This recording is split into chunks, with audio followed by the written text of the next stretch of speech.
So it's not that we are at fault and we are here to find that, oh, I didn't do this. But we are here to prepare ourselves with a set of skills which can be and which might be of use tomorrow, which might find relevance tomorrow.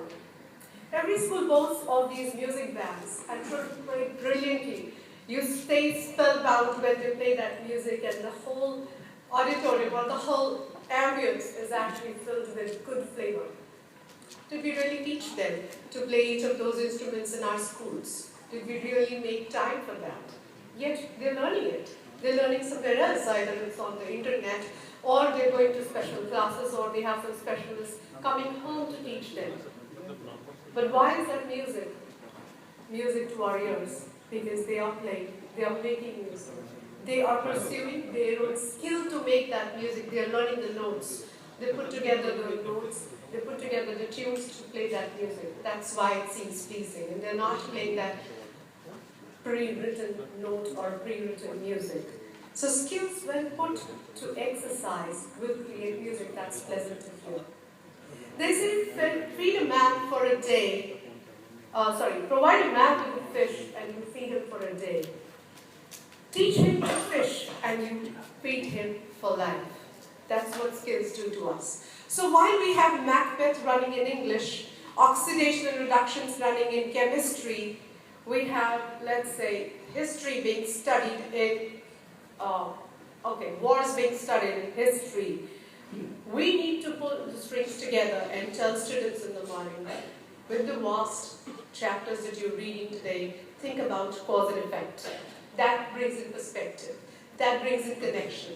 So while studying oxidation and reaction, they would be looking at cause and effect. While reading Macbeth, that's what they would be doing.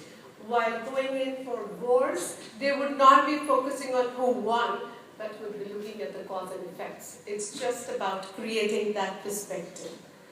Over more than a decade, we've been talking about the higher order thinking skills. We have been incorporating the 21st century skills of critical thinking, creativity, collaboration, real-world problem solving, and self-regulation. But we need to talk about simpler, absolutely simple skills. A skill of learning. We do not give them the skill to learn, to let them become lifelong learners. I heard you when you said they don't come with an attitude where they say, we've learned a lot already. But I think we are learners for life. I don't think we can stop learning ever. Do we ever teach them the games that they play these days, the apps that they design, the coding that they do? Are we really teaching that in school? Not really. But they are such comfortable technology natives that we do not really need to teach them how to Snapchat, how to go on Twitter to tweet, how to put your statuses on Facebook. No curriculum teaches them that. But they want to learn it. They have acquired that skill to unravel any of those apps and use them like an expert and even, in fact, design certain. So why not bring this learning closer to learner?